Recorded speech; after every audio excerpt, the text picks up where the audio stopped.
షర్మిల గారు చంద్రబాబు నాయుడు గారి పైన విమర్శలు తో రెచ్చిపోతున్నారు సార్. సో ఇక్కడ రుణమాఫీ చేశారు తెలంగాణలో. అదే పద్ధతిని కూడా ఏపీలో కూడా అమలు చేయాలి. ఏపీలో కూడా రుణమాఫీ చేయాలని చెప్పేసి అంటున్నారు. ఈ విధంగా ఎందుకు షర్మిల గారు ఈ స్థాయిలో రెచ్చిపోతున్నారు చంద్రబాబు నాయుడు గారి పైన? మీరేం చెప్తారు సార్ దీని గురించి? అంటే షర్మిలకి ఒక ప్రాబ్లం ఏంటంటే జగన్ మీద మాత్రమే ఫోకస్ చేస్తే ఆమెకి మైలేజ్ రాదు. రెండోది కాంగ్రెస్ ప్రధానంగా తన ఎనిమిగా ఎన్డీఏని చూస్తుంది దేశవ్యాప్తంగా. జగన్ని కాంగ్రెస్ ఎనిమిగా చూడదు. ఎందుకంటే అక్కడ జగన్ అనేవాడు అతి దారుణంగా ఓడిపోయి 11 సీట్లకు పరిమితం అయిపోయి అతను డిఫెన్స్లోకి వెళ్ళిపోవాల్సిన పరిస్థితి వచ్చేసింది జగన్కి. మళ్ళీ నువ్వు జగన్ అటాక్ చేయడం వల్ల ప్రజల్లోనూ విచిత్రంగా అనిపిస్తుంది. కేంద్ర కాంగ్రెస్ కూడా ఆమెను ఖచ్చితంగా మందలించే అవకాశం ఉంటుంది. అందువల్ల ఆమె ఎన్డీఏ ప్రభుత్వం, అక్కడ ఉన్నది డబుల్ ఇంజన్ సర్కార్. అంటే కేంద్రంలోనూ ఎన్డీఏ ప్రభుత్వం ఉంది, ఇక్కడ ఎన్డీఏ ప్రభుత్వం ఉంది. పైగా ఎన్డీఏలో ప్రధాన భాగస్వామిగా చంద్రబాబు ఉన్నాడు. మోడీ తర్వాత అతిపెద్ద పార్టీ ఎవరిది? తెలుగుదేశమే. కాబట్టి బీజేపీ తర్వాత ఎన్డీఏలో.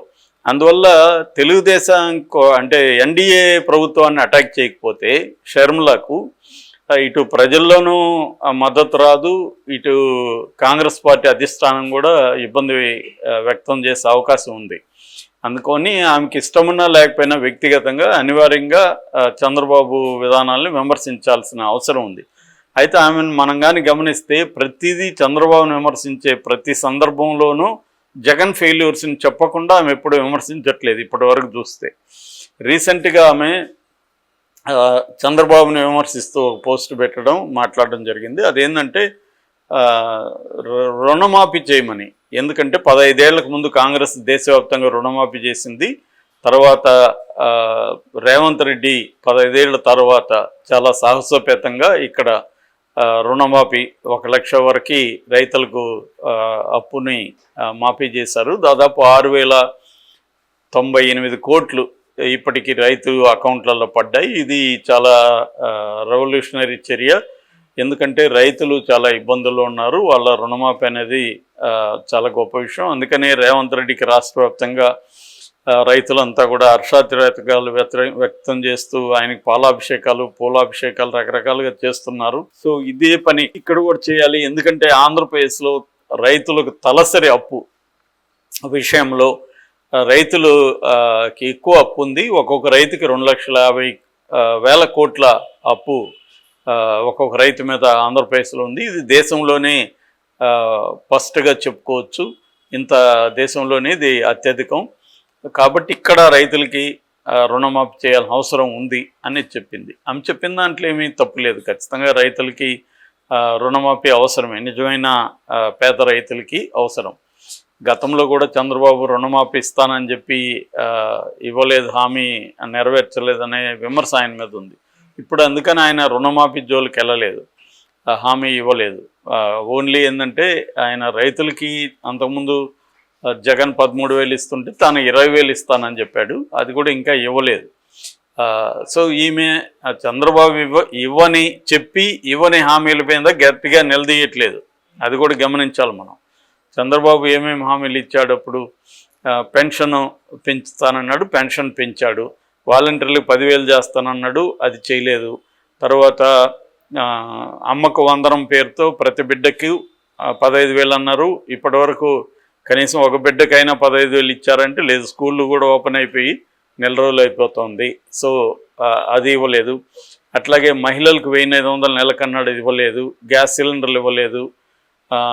రైతులకు 20,000 వేస్తున్నారు. ఆల్రెడీ సీజన్ వచ్చి వర్షాలు కూడా మొదలైనవి. పెట్టుబడికి ఈ పాటికి పడి ఉండాలి, అది ఇవ్వలేదు. ఇలాగా బోలెడు హామీలు చంద్రబాబు ఇచ్చి అవి చేయట్లేదు ఇప్పటివరకు. అట్లాగే ఉచిత బస్సు, రవాణా మంత్రి ఉచిత బస్సు ఆగస్టు 15 నుంచి అవుతుందని, రెవెన్యూ మంత్రి అనగానే సత్యప్రసాద్ అవుతుందంటే ఆయన మందలించాడు చంద్రబాబు. దాంతో ఆయన ట్వీట్ని విత్డ్రా చేసుకున్నాడు. సో అది కూడా ఇప్పటివరకు తేలలేదు. ఇలాగా చంద్రబాబు ఇచ్చిన హామీలు ఏ వర్గాలకు కూడా ఇప్పటివరకు ఏమీ నెరవేరుతున్నట్టు కనబడలేదు. ఒకే ఒక పెన్షన్ మాత్రం పడింది. తర్వాత డిఎస్సిని చేస్తామని చెప్తున్నారు. ఇంత తప్ప వేరే ఏ రకమైన హామీ నెరవేర్చాలో వాటి మీద ఈమెమీ మాట్లాడట్లా. వైసీపీ వాళ్ళు మాట్లాడుతున్నారు. కొంతవరకు సిపిఎస్ సిపిఎంలు కూడా అక్కడక్కడ మాట్లాడుతున్నారు తప్ప షర్మిల గట్టిగా దీని మీద ఏం మాట్లాడలేదు. సో ఇప్పుడు ఈ రుణమాఫీ ఈయన చేశాడు కాబట్టి ఇక్కడ కూడా చేయండి అని ఒక రకంగా కాంగ్రెస్ ప్రభుత్వాన్ని పొగడ్డం, మీరు కూడా చేయండి అనేది చెప్తుంది తప్ప చంద్రబాబు ఇవ్వని హామీ అది. చంద్రబాబు రుణమాఫీ ఇవ్వలే. నువ్వు ఇచ్చిన హామీలు ఆయన నెరవేర్చకుండా ఉంటే నువ్వు ఇవ్వని హామీ నెరవేర్చమని అడగడం అనేది ఎలా ఉంటుందో ఎవరైనా ఆలోచించుకోవచ్చు. సో మళ్ళీ ఏం చెప్తుంది, అక్కడ కూడా జగన్ గతంలో ఏమేం చేశాడు, ఏ ఇబ్బందులు పెట్టారు, రైతుల్ని ఎంత ఇబ్బందులు పెట్టాడు, రాష్ట్రం ఎంత దివాళా తీయించాడు, మళ్ళీ అదే పాడుతుంది. సో ఇక్కడ ఏంటంటే క్లియర్గా ఆమె వాళ్ళు వైసీపీ వాళ్ళు చెప్తున్నట్టు చంద్రబాబుని పూలతో కొట్టి జగన్ని రాళ్లతో కొట్టాలి అనే అప్రోచ్ అయితే ఆమెలో ప్రతిసారి ఉంది. కాబట్టి నేను అనుకోవడం చంద్రబాబుని ఇబ్బంది పెట్టేసింది, చంద్రబాబు షాక్ ఇచ్చింది, ఇలాగంతా వస్తున్నాయి వార్తలు హెడ్డింగ్లు. అదేమీ లేదు. ఓవరాల్గా వార్త చూస్తే చంద్రబాబు ఇచ్చిన హామీల మీద నిలదీయడం కానీ, దాని మీద మేము ఉద్యమాలు చేస్తామని అల్టిమేట్ ఇవ్వడం కానీ ఏమీ జరగలేదు.